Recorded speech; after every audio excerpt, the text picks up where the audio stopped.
আসসালামু আলাইকুম এসএসসি 26-এর শিক্ষার্থীরা।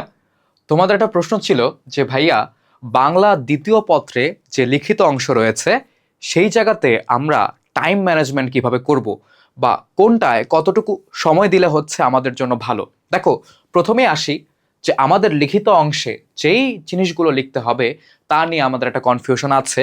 যে তোমরা জিজ্ঞাসা করো যে ভাইয়া, অনুবাদ আসবে কি আসবে না। অনুবাদটা কিন্তু বাদ দিয়ে দেওয়া হয়েছে। ওকে, তোমরা এখানে যে অপশনসগুলো দেখতেছো সেগুলো আসবে। অনুচ্ছেদ দুইটা থেকে একটা তোমাকে লিখতে হবে। চিঠিপত্র, সংবাদ, প্রতিবেদন, তোমার হচ্ছে এখানে চিঠিপত্র এবং প্রতিবেদনটা আলাদা হয়ে গিয়েছে এবং তোমাকে দুইটা আলাদা অ্যান্সার করতে হবে। একসাথে অপশন হিসেবে আসবে না যে একটার বদলে হচ্ছে একটা লিখবে, এরকম আসবে না, দুইটা আলাদা আসবে। সারাংশ, সারমর্ম, ভাব সম্প্রসারণ, বাংলা অনুবাদ থাকছে না, আর প্রবন্ধ রচনা। তার মানে আমরা এই আইটেমগুলো পাচ্ছি। ঠিক আছে, অনুচ্ছেদ, চিঠিপত্র, প্রতিবেদন, ভাব সম্প্রসারণ, সারাংশ, সারমর্ম, আর আরেকটা কি আমাদের রচনা। কোনটায় কত নম্বর করে হচ্ছে আমরা পাচ্ছি।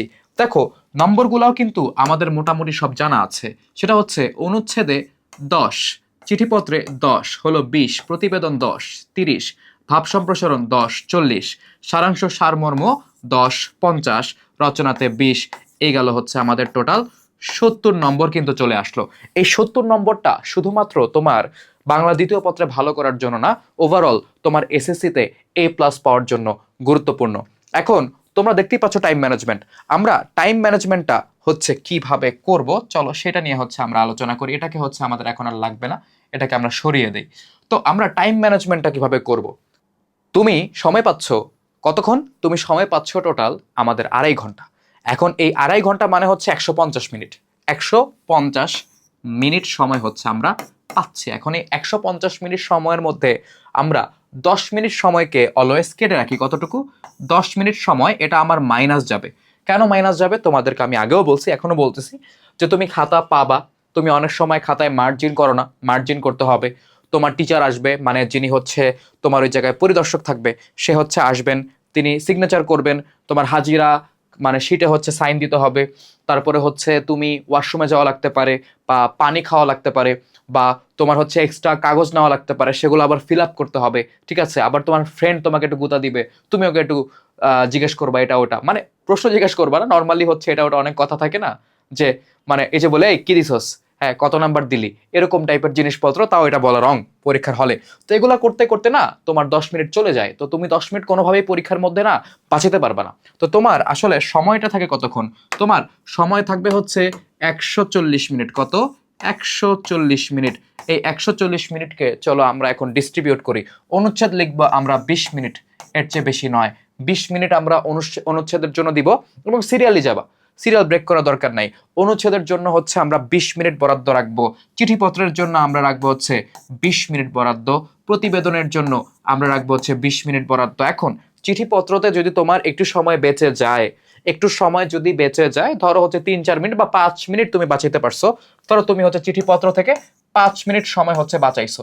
এই 5 মিনিট সময় তুমি প্রতিবেদনে দাও, প্রতিবেদনটা সুন্দর করে লেখো, প্রতিবেদনের নাম্বার পেলে ভালো। মানে প্রতিবেদন সুন্দর করে লিখলে তোমার নাম্বার ভালো পাওয়ার চান্স আছে। তুমি যদি সুন্দর করে না লেখো তাহলে ইনফরমেশন কম দাও, মানে তোমার হচ্ছে ইউজুয়াল জিনিসপত্র লিখে ভরে রাখো, আমরা বুঝি, আমরা জানি, আমরা মানি, এগুলা লিখে আসলে নাম্বার পাওয়া যায় না।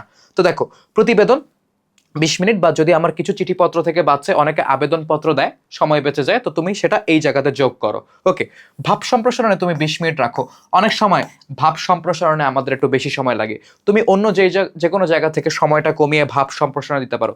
একটা প্লাস পয়েন্ট হতে পারে কি, দেখো, সারাংশ লিখতে আমি তোমাদেরকে দিব 10 মিনিট, কিন্তু সারাংশ সারমর্ম 4-5 লাইন বা 5-6 লাইন লেখার জন্য আসলে 10 মিনিট দরকার হয় না। আস্তে ধীরে লিখলেও তোমার দেখা যায় 4-5 মিনিটে লেখা শেষ হয়ে যায়। তুমি এক্সট্রা সময়টা এই জায়গা থেকে ভাব সম্প্রসারণে দিতে পারো। বা অনেক সময় দেখা যায় তোমার প্রতিবেদন টাইমলি লেখা হয়ে গিয়েছে, তুমি হয়তো চিঠিপত্রতে সময় বাঁচিয়েছো, সারাংশ সারমর্মতে সময় বাঁচিয়েছো, সেটা তুমি ভাব সম্প্রসারণে দাও। ওকে, কতটুকু সময় গেল আমাদের দেখো তো। আমাদের অলরেডি হচ্ছে 90 মিনিট সময় চলে গিয়েছে, আমাদের থাকে হচ্ছে আর 50 মিনিট। 50 মিনিটের পুরো সময়টা তুমি তোমার রচনার ভিতরে দাও, তার ভিতরে যদি কারো অভ্যাস থেকে রিভাইজ দেওয়ার বা চোখ বোলানোর শেষের 1 কি 2 মিনিটে দিতে পারো। ওকে, আর বাদ বাকি সময়টা কিন্তু আমরা একদম শুরু থেকে কাউন্ট করা শুরু করব। শুরু থেকে কাউন্ট করা শুরু করব। তোমরা এই যে 10 মিনিটের যে হিসাব, এই 10 মিনিটের হিসাবটা মিলাবা হচ্ছে শেষের 1 ঘন্টায়। প্রথম 1 ঘন্টায় তুমি চিন্তা করবা, আচ্ছা ঠিক আছে ভাইয়া যেহেতু বলছে 10 মিনিট যাবে, আমি শুরুতেই 10 মিনিট বাদ দিয়ে দিই। হ্যাঁ, আরেকটা ইম্পর্টেন্ট জিনিস, তোমার তো প্রশ্নও পড়তে হবে, শুরুতেই 10 মিনিট আমি বাদ দিয়ে দিই না, ওইরকম না।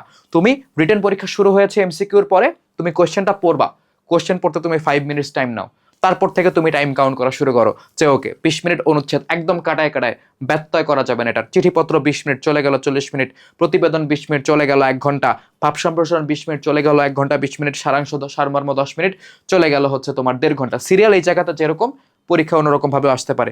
1.5 ঘন্টা শেষ, ঠিক আছে, 1.5 ঘন্টা শেষ, তোমার লেখার সময় 1.5 ঘন্টা শেষ, তারপর তুমি দেখবা হাতে কতক্ষণ সময় আছে। যদি 50 মিনিট থাকে আলহামদুলিল্লাহ, তোমার রচনার জন্য একদম পারফেক্ট টাইমিং তোমার হাতে আছে। 55 মিনিট থাকার কথা, ওকে 55 মিনিট থাকলে আলহামদুলিল্লাহ, 50 মিনিট থাকলো আলহামদুলিল্লাহ, এর কম থাকলেও প্যানিক করার কিছু নাই। 40 মিনিটে 45 মিনিটে ভালো রচনা লেখা যায়, কিন্তু 40 মিনিট থেকে সময় কম হলে আসলে রচনা ছোট হয়ে যাবে। তো চেষ্টা করবা যে অ্যাটলিস্ট 50 মিনিট সময় যাতে হাতে থাকে। তাও তুমি কিছু কাজ কিন্তু বাকি আছে, যেমন তুমি হচ্ছে খাতা সেলাই করো নাই তখনও, তোমার টিচার হয়তো তোমার কাছে তখন হচ্ছে আসে নাই, বা তুমি খাতা সেলাই করো নাই, বা তুমি হয়তো আরো কিছু শিট হচ্ছে নিবা, এক্সট্রা পেজ নিবা, তো ওই সময়টা কিন্তু তোমার কাটা যাবে। সো এই জন্য যদি ঘুরে ফিরে দেখো যে তোমার সবকিছু লেখা হয়ে গেছে, রচনা বাকি, তোমার ঘড়িতে এখনো 55 মিনিটস বাকি, তখন বুঝবা তুমি রাইট ট্র্যাকে আসো। এর থেকে বেশি সময় যদি কেউ বাঁচাতে পারে তাহলে তার জন্য এটা আরো বড় প্লাস পয়েন্ট। তো এই জিনিসপত্রগুলা খেয়াল করবা। আর আরেকটা অ্যাডভাইস দেই, রচনা কখনোই আগে শুরু করবা না, এটা বোকামির কাজ, ভুলের কাজ। রচনা সবসময় শেষে দিবা, যেমনই হোক না কেন, যত ভালোই পারো না কেন, যত কমনই আসুক না কেন, রচনা কখনো শুরুতে দিবা না। রচনা শুরুতে দিলে সময় নষ্ট হয়। অন্য আইটেমগুলা দেখো, রচনাতে তোমার 20 মিনিট বাকি, মানে 20 নাম্বার, বাকিগুলোতে নাম্বার নাই আছে, সেটা তোমার খেয়াল করতে হবে এবং ইম্পর্টেন্স দিতে হবে। তো আজকে এই পর্যন্তই, অ্যাডভাইসগুলো ফলো করো, পরীক্ষা ইনশাল্লাহ ভালো হবে। আসসালামু আলাইকুম।